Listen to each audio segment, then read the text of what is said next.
नमस्कार, मैं विजय Bishnoi Shri Ganganagar YouTube channel पर आपका हार्दिक अभिनंदन, स्वागत। जल्दी से आ जाइए भाई, शाबाश। गुड इवनिंग सभी को। हाँ, कल हम पढ़ रहे थे मालदेव, हमारा टॉपिक कंटिन्यू चल रहा है और मालदेव का आज हम जो घरेलू मसला है उनको पढ़ने वाले हैं। लेकिन यहाँ एग्जाम में तो प्रश्न नए के बराबर बनते हैं, फिर भी इस प्रकार की जो कहानी है, घटनाएं हैं, वो कहीं न कहीं हमारे इतिहास को समझने में बड़ी मदद करती है। और आगे चलते हैं, मालदेव के जो जीवन की अंतिम जो कड़ी में जो घटनाएं हैं उनको हम पढ़ते हैं। तो अब हम इसमें पढ़ते हैं मालदेव कि भाई जो मालदेव है, मालदेव के विवाह से संबंधित हम बात पढ़ेंगे। मालदेव राठौड़, ओके। अब इसमें देखिएगा, मालदेव राठौड़ के रानी कितनी? 25। कितनी है? 25 रानी। जिस राजा के हो वो कितना महान राजा होना चाहिए। तो मालदेव राजा ने अपने जोधपुर रियासत का विस्तार ही नहीं किया था, बल्कि रानियों का भी बहुत बड़ा विस्तार किया। 25 रानियां जिस राजा की। लेकिन अपन को 25 रानियों के नाम नहीं पढ़ने हैं। अपने को दो ऐसी ऐतिहासिक इनकी जो महारानी हुई है उनका नाम हमें पढ़ना है। एक रानी का नाम है उमा दे। एक रानी का नाम क्या है?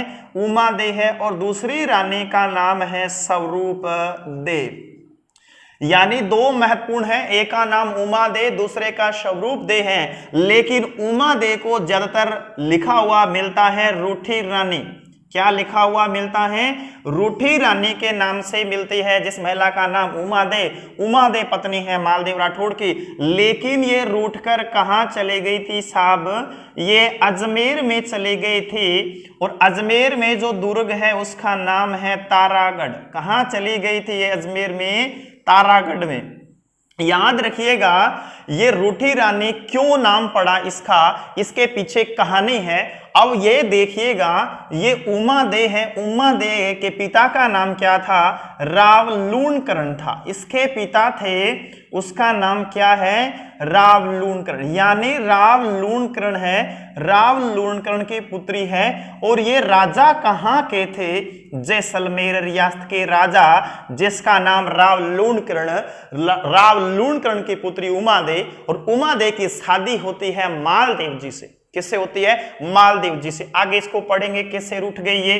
अब इसमें देखिएगा, स्वरूप दे है। स्वरूप दे की कहानी में देखेंगे तो इसका सबसे ज्यादा राजनीतिक जो हस्तक्षेप है वो देखने को मिलता है।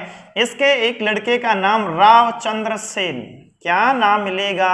रावचंद्र सेन मिलेगा। रावचंद्र सेन के बड़े भाई का नाम आगे चलकर इतिहास में प्रसिद्ध होता है, ये मोटा राजा उदय सिंह। आगे चलकर ये प्रसिद्ध होता है मोटा राजा उदय सिंह के नाम से। लेकिन एक राजा एक जो लड़का उसका नाम राम भी मिलता है, अन्य भी है, लेकिन हमें ये तीन उत्तराधिकारी याद रखने हैं। मालदेव राठौड़। मालदेव राठौड़ को हम हसमत वाला राजा कहते हैं। भारत का महान पुरुषार्थी बदायूं ने इसको कहा था। और इसके बाद में मारवाड़ रियासत का सर्वाधिक विस्तार बताओ किसके समय में हुआ था? मालदेव राठौड़ के समय में हुआ था। मालदेव राठौड़ के समय में मारवाड़ चित्रकला का संतत रूप से क्या हुआ था? उद्भव हुआ था। और इसके समय में अगर हमने देखेंगे तो सबसे ज्यादा जो शांत वर्ग के जो लोग थे उन पर इसने अटैक किया है। सबसे ज्यादा दुश्मन अपने इसने क्या कर लिए थे? खड़े कर लिए थे। लेकिन इसमें दो महत्वपूर्ण लड़ाइयां कल हमने पढ़ी थी। गिरी सुमेल जैतरण का युद्ध 5 जनवरी 1544 को हुआ था। उसके पहले हमने देखा था पाहेबा साहिबा का युद्ध 1541 में राव जैसी के खिलाफ लड़ा था। ये दो बहुत महत्वपूर्ण इसकी उपलब्धियां थी, लड़ाइयां थी। अब हम इसमें देखिएगा, अब ये रानी की शादी करवा रहे हम, मालदेव जी से करवा रहे हैं, लेकिन रानी हमारी रूठ रही है। क्यों? क्योंकि शादी करवा दी गई थी। 1536 के लमसम विवाह हुआ था। जैसलमेर के राजा राव लूणकरण ने अपनी पुत्री का विवाह कर दिया था। लेकिन जैसे ही ये जोधपुर घराने में उपस्थित हुई तो बाकी रानियों ने स्वागत किया। ये सब रानियों को देखकर अचंभित हो जाती है। और मालदेव जी का जो व्यवहार था वो असामान्य व्यवहार देखकर ये भ्रमित हो जाती है। लेकिन इसके साथ में आई एक अन्य महिला थी जिसका नाम आता है भरमली। उसके साथ में अवांछित जब व्यवहार किया था मालदेव राठौड़ ने, इन सब से दुखी हो जाती है। लेकिन ऐन मौके पे बोल पड़े थे कि ऐसे जो पतिदेव मुझे नहीं चाहिए, मालदेव जी को सीधा चैलेंज किया था। जिसने सबसे ज्यादा अपने राज्य का विस्तार किया, एक महान राजा मारवाड़ का, उसको डायरेक्ट चैलेंज कर दिया था जैसलमेर की राजकुमारी उमादेव ने। लेकिन इसी बात से गुस्से हो गए मालदेव जी ने, दोनों के बीच में तनातनी तू मैं हो गई। उसी समय विवाह विच्छेद होने की स्थिति आ गई थी। लेकिन इसी समय इसने कहा मैं जा रही हूं, उसने कहा तू चली जा। लेकिन इसने कहा मैं तेरे ही राज्य, तेरे ही घर के सामने रहूंगी, तेरे घर के सामने रहूंगी, मैं अपने पीर नहीं जाऊंगी, मैं भी तो भटियाणी हूं, मैं भी तो तेरे को देखूंगी तू कितना महान है मालदेव। लेकिन मालदेव का ये हमेशा शब्द उसके चुभते रहे थे। मालदेव ने उसको ऊप तक नहीं निकाल दिया। लेकिन अजमेर चले गई, तारागढ़ में अकेले रही थी और राम को उसने गोद ले लिया था। लेकिन इस कहानी खत्म नहीं हुई थी। लेकिन टाइम चला गया, सब बातें कहीं ना कहीं वापिस मुड़कर आ जाती है। लेकिन मालदेव जी को याद आया, ठंडे दिमाग से सोचा कि मैंने तो गलत कर दिया। वास्तव में वो सच्ची रानी थी, सच्ची हमारी रानी थी जिसकी हमें जरूरत थी। लेकिन हमने उसको घर से निकाल दिया है, घर से बेघर हमने कर दिया है। लेकिन याद आई, याद आ गई तो क्या करे, याद किया। अब बुलाएं कैसे रानी को, डायरेक्ट तो जाएंगे नहीं, अब दूसरी रानी आने नहीं देंगी। तो इस विकट परिस्थिति के अंदर मालदेव जी ने क्या किया था, ईसरदास नाम के व्यक्ति को भेजा था। ईसरदास वहां गया था और रानी को जाकर बोला मालदेव जी आपको बहुत ज्यादा मिस करते हैं, बहुत ज्यादा याद करते हैं। उसको यकीन नहीं हुआ, लेकिन उसने कहा सपने तक आपका नाम लेते हैं, उमादेव का नाम तक लेते हैं। इसी बात से उसने कहा सच्ची मेरे को इतना याद करते हैं। 1 मिनट लगी रानी को मनने में और रानी आने के लिए तैयार हो गई कि मुझे जाना चाहिए। वो कैसे है, वो क्या कर रहे हैं, उसने कहा सब ठीक है, बस आपके आने का इंतजार कर रहे हैं। लेकिन पीछे वाली रानी कहां कम थी, उन्होंने कहा वो आ गई तो हमारी हो जाएगी, छुट्टी हो जाएगी, इसीलिए हमें जल्दी से जल्दी पक्का इलाज करना है। इसीलिए कहता हूं कि ऐसा वक्त आने ही ना दो कि कोई तीसरा बीच में आकर ज्यादा से ज्यादा उसमें भ्रांतियां पैदा कर दे। अब दोनों अलग हो गई हैं तो उनके बीच में बाकी रानियों ने उनके बीच में दूरी और पैदा करने का प्रयास किया और वो सफल हो जाती है। उसने आशा बारट को भेजा था मालदेव जी की आशा तोड़ने के लिए। आशा बारट जाता है और एक दोहा सुनाता है, मान रखे तो पीऊ तज, पीऊ रखे तजमान, दो दो गेंद न बंदई एक के खंबे ठाण। उसने कहा कि मालदेव में कोई किसी प्रकार का सुधार नहीं हुआ है, इसीलिए वहां जाने का कोई फायदा नहीं है, वहां जाकर अपमानित होने का कोई फायदा नहीं है। इतना सुनते ही रानी को गुस्सा आ गया। उसने कहा मैं नहीं जाऊंगी, उसके मुंह नहीं लगना मेरे को। और वो गुरुन चली जाती है और एक दत्तक पुत्र के साथ में। और यही से हमारी जो रानी थी आजीवन देखेंगे तो रूठी हुई रानी के रूप में जानी गई और आजीवन ये तारागढ़ अजमेर में रही थी। लेकिन फिर गुरोन चली जाती है और इसी के साथ में इसका तो इतिहास खत्म हो जाता है। लेकिन उमादेव ने आखिरकार मालदेव के साथ में 7 दिसंबर 1562 को उसकी मृत्यु के साथ में उसकी जो पगड़ी है उसके साथ में इसने अनुमरण कर लिया था। अब चलते हैं साहब प्रिय रानी स्वरूप दे के पास चलते हैं। अब यह स्वरूप दे थी, स्वरूप दे थोड़ी राजनीति में इंटरेस्ट लेती थी। उसने कहा मैं इसको बनाऊंगी राजा, रावचंद्र सेन को मैं उत्तराधिकारी घोषित करूंगी। छोटा बेटा कैसे उत्तराधिकारी हो सकता है, लेकिन इनके घर में क्या पड़ जाएगी, फूट पड़ जाएगी।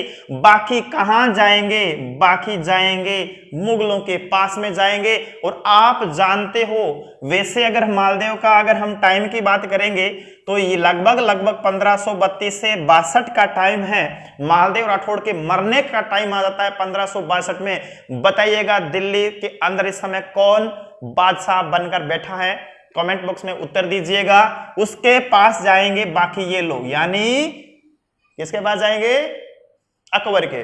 तो ये अकबर के पास चले जाएंगे। अब डायरेक्ट बिड़ा दिया किसको, रावचंद्र सेन को मुगलों से लड़ा के छोड़ दिया किसने, स्वरूपदेव ने। ये कहानी बिगड़ जाती है। अब आगे चलकर मुगल राजपूतों का जो संबंध है वो मारवाड़ के साथ में भी जुड़ने वाला है और यहां से हमारा बहुत ही महत्वपूर्ण टॉपिक बनता है, रीट के एग्जाम के लिए हो या अन्य जो एग्जाम है वहां से हमारे प्रश्न आते रहे हैं हमेशा। अब हम यहां देखेंगे, अब रावचंद्र सेन इसका उत्तराधिकारी बनेगा। लालबाई और कनकबाई मालदेव राठौड़ की पुत्रियां थी। अब हम देखेंगे मालदेव जी के जीवन का अंत हो जाता है 7 दिसंबर 1562 ईस्वी को। इसके बाद में जो राजा बनता है उसका नाम है रावचंद्र सेन। कौन राजा बनेगा? राव चंद्रसेन यहां से राजा बनेंगे। कब बनेंगे? 1562 से लेकर 1581 में राजा बनेंगे। कोई बात नहीं है, बन गए। याद रखिएगा, राव चंद्रसेन को हम क्या बोलते हैं?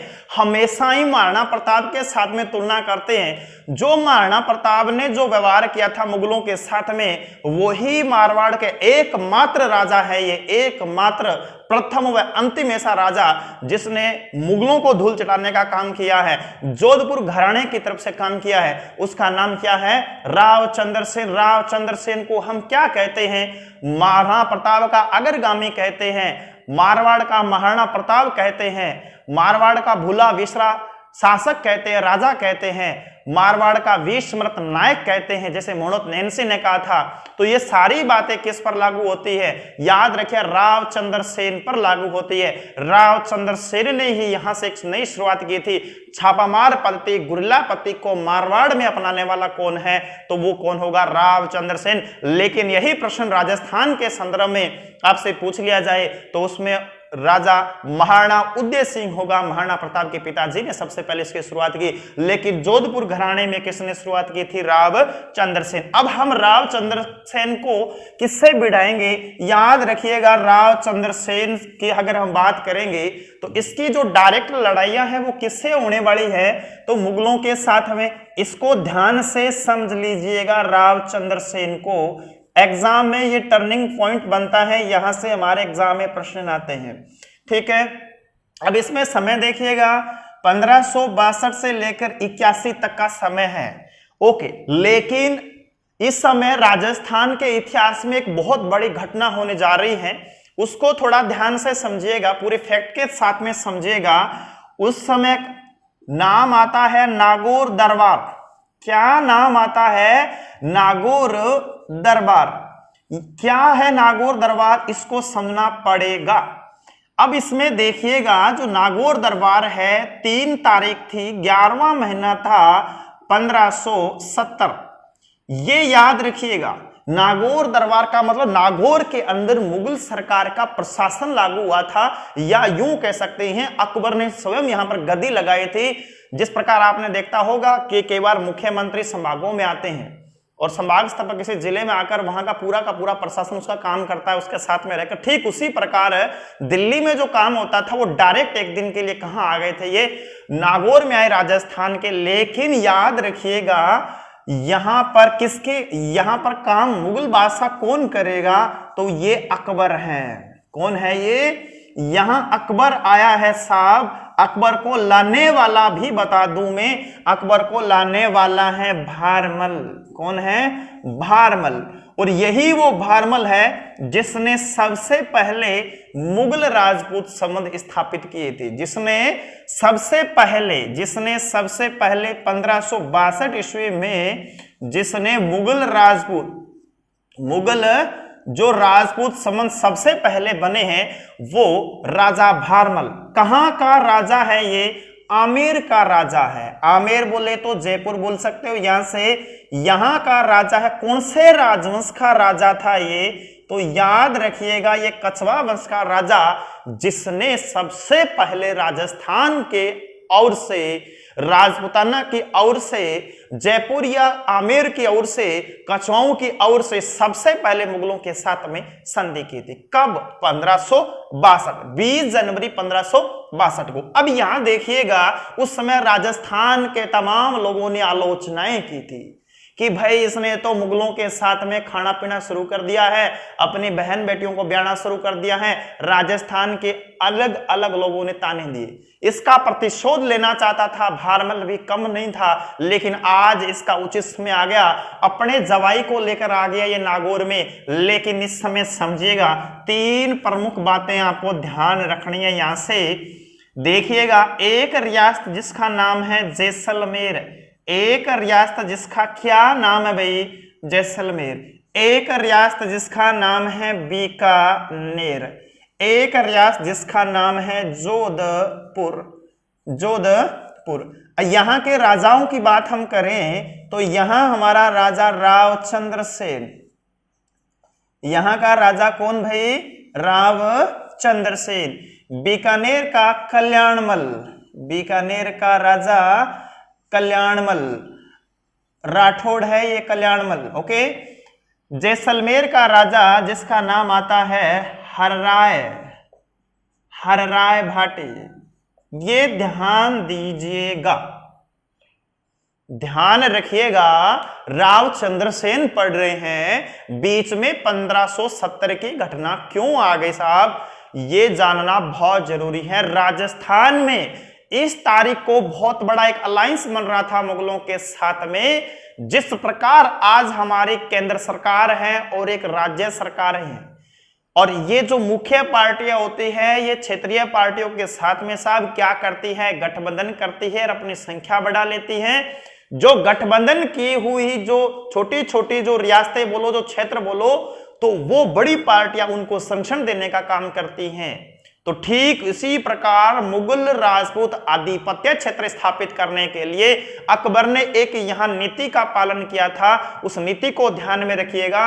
अकबर ने जिस नीति के साथ में आया था साहब, उसका नाम है सुलह उल कुलह। उस नीति का नाम क्या है? सुलह उल कुलह। ये नीति लेकर आया था। क्या है ये नीति?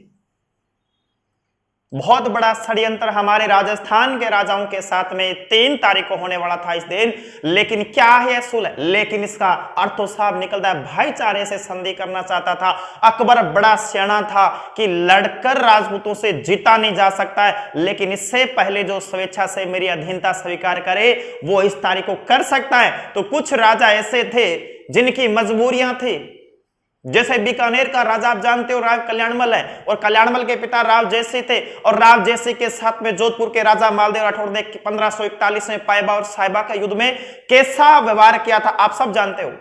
इस समय राव कल्याणमल जानता है कि बीकानेर अपने आप में आजाद रहना या अपने आत्मनिर्भर रहना नहीं कर सकता है, अपने जो कुछ जिम्मेवारी है उस पर ये खरा नहीं उतर सकता है। इसीलिए इसी किसी व्यक्ति के पास जाना पड़ेगा। अपने राज्य को बचाने के लिए संरक्षण की जरूरत है इसलिए। लेकिन इसका जो दुश्मनी राज्य था वो जोधपुरी तो था ना, इसीलिए यहां से कल्याणमल जी चले आए। अपने साथ में 2 अपने बेटों को लेकर आएंगे। एक का नाम आता है राय सिंह राठौड़। क्या नाम आता है? राय सिंह है। और दूसरे का नाम है पृथ्वीराज राठौड़। ठीक है भाई, इनको वैसे तो मैं बीकानेर के अंदर डिटेल से कराऊंगा, लेकिन राय सिंह का संबंध राव चंद्रसेन से है। अब देखिएगा अकबर की चाल क्या है साहब। अकबर ने राजपूतों को राजपूतों से लड़ाने का काम किया। ये आप यहां देखोगे, इसको ध्यान से देखना आप कि ये छोटी सी बात नहीं है। ये 2 घरानों को लड़ाने का षड्यंत्र यहां पर देखने को डायरेक्ट मिलेगा आपको। अकबर तलवार नहीं उठाएगा राजस्थान में, एक बार यहां देखना। लेकिन अब यहां देखो, इस समय हम जानते हमारे राव चंद्रसेन साहब जोधपुर के राजा हैं। ओके, अब देखो राव चंद्रसेन जी एक बार जरूर आए यहां पर, लेकिन अलग अलग इतिहासकारों में मतभेद हो गया। कुछ लोग कहे नहीं आए थे, कुछ लोग कहे आए थे, लेकिन विश्वेश्वर नाथ रेऊ के अनुसार क्या कहते हैं? आया था।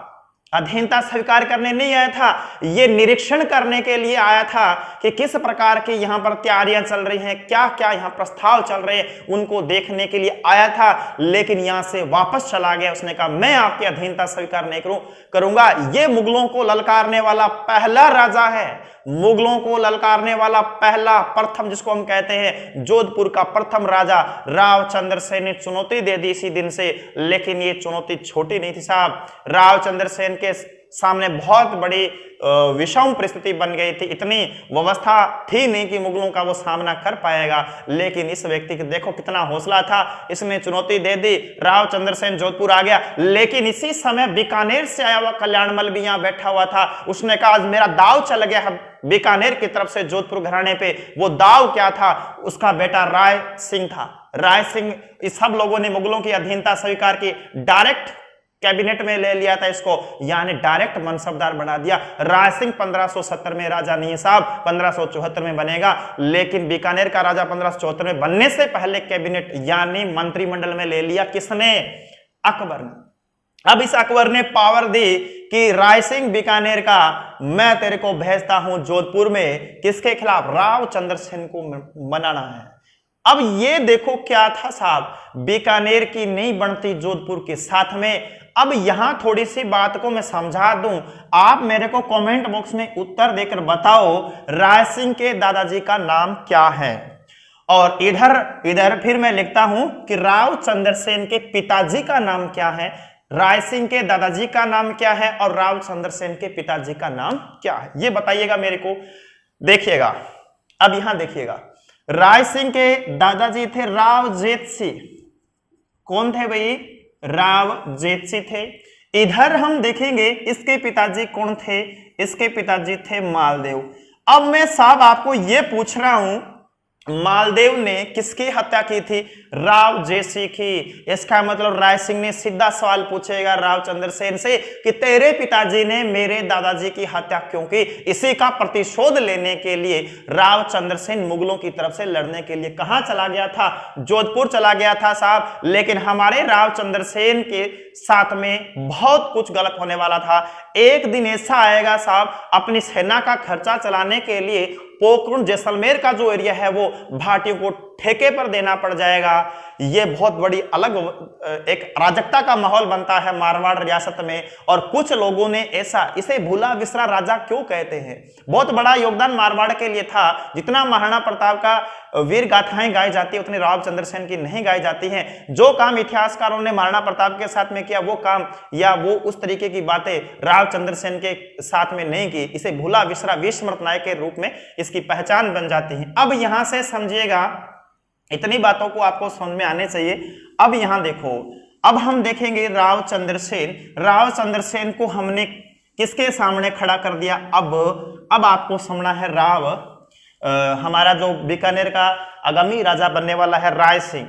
अब इसका सामना राय सिंह है, लेकिन राय सिंह से बचने के लिए राव चंद्रसेन ने यहां छोड़ दिया। किसको छोड़ दिया था? जोधपुर को भी इसने छोड़ दिया था। इससे पहले भी मुगलों का सामना हुआ है, इससे पहले भी मुगलों से सामना राव चंद्रसेन का हुआ है। लेकिन अब ये हाथों के पीछे पड़ जाएगा बीकानेर वाला। राव चंद्रसेन बहादुरा जून चले गए। थोड़े समय के लिए बेचारे आए थे सोजत में। सोजत के बाद में फिर भागना पड़ा था। फिर भागे बेचारे, कहां भागे थे? सिवाना की तरफ फिर निकल लिए थे। और उसके बाद में आखिरकार में ये जो सारना का कोई जंगल है, क्षेत्र है, और वहां गए थे। उसके बाद में आखिरकार एक स्थान पड़ता है जिसका नाम है संचियाताप। संचियाताप जोधपुर कह सकते हो। यहां पर इसकी 11 जनवरी 1581 को क्या हो जाती है? मृत्यु हो जाती है। लेकिन इससे पहले हम इसको क्या कहते हैं? इससे पहले मुगलों, याद रखेंगे, मुगलों के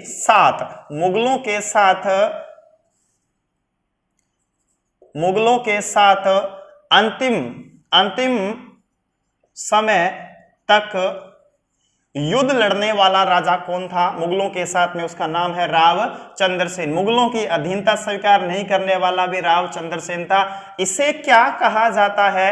मारवाड़ का प्रताप कहा जाता है। इसे कहा जाता है प्रताप का अग्रगामी कहा जाता है। प्रताप का अग्रगामी कहा जाता है। अग्रगामी क्यों कहा जाता है, इस बात को भी सुन लीजिएगा। महाराणा प्रताप राजा कब बने? 1572 में बने थे। लेकिन ये हमारा राजा कब बना है? 1562 में बना है। तो 10 साल पहले महाराणा प्रताप से राजा बनकर मुगलों के साथ में लड़ाई शुरू कर देते। महाराणा प्रताप भी राव चंद्रसेन के पद चिन्हों पर आगे चला था। याद रखिएगा 1578 जब कुंभलगढ़ की कहानी महाराणा प्रताप से हम पढ़ेंगे, उसी समय राव चंद्रसेन भी 1578 कुंभलगढ़ गए थे महाराणा प्रताप के पास में राव चंद्रसेन। इसे क्या कहा जाता है साहब? भूला बिसरा राजा कहा जाता है। क्या कहा जाता है? भूला बिसरा राजा कहा जाता है। इसे वीर सम्राट नायक कहा जाता है। मोहम्मद नैन्सी के अनुसार the forgotten hero of the Marwar. Mohammad Nancy ने कहा है। विश्वेश्वर नाथ रेऊ ने इसके बारे में क्या कहा है? मारवाड़ का प्रताप के नाम से इसको कहा जाता है। लेकिन इसने मारवाड़ में क्या अपनाए थे? छापा मार पद्धति। छापा मार पद्धति का जो दूसरा नाम है उसको कहते हैं गुरिल्ला युद्ध। कौन सा युद्ध लड़ा था साहब? इसने लड़ा था गुरिल्ला युद्ध। गुरिल्ला युद्ध का मतलब है छिप छिप के वार करना, छिप छिप के क्या करना? वार करना। तो ये सारी चीजें हमारे रावचंद्र सेन ने की थी। तो याद रखिएगा, एक बार वापस सुन लीजिएगा संक्षिप्त में। यहां से 7 से 8 एग्जाम में आने वाले प्रश्न बनते हैं। यहां से आसान बातें हैं, लेकिन थोड़ा सा फैक्ट के साथ में समझोगे तो कोई इसमें प्रॉब्लम नहीं आएगी। ओके, रावचंद्र सेन का समय देखिएगा। सबसे पहले 1562 से लेकर 1581, इसके मरते ही जोधपुर को खालसा घोषित कर दिया गया। क्या घोषित कर दिया गया?